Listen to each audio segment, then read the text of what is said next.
अम्मी कहने लगी कहानी। एक था राजा एक थी रानी। मुन्ना बिस्तर पर से बोला, अब ये कहानी मैं न सुनूंगा, नई कहानी मुझे सुनाओ, अम्मी मेरा जी बहलाओ।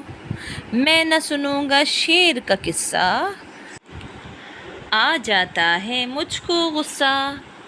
क्यों खाता है हिरन हमारे, नन्हे से खरगोश बेचारे।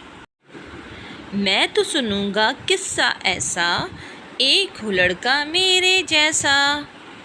शेर को जो मार भगाए, राजा को खातिर में न लाए। पार करे वो 7 समंदर, सैर करे आकाश में जाकर। तारे इसके हों हम झोली, चाँद से खेले आँख मचोली।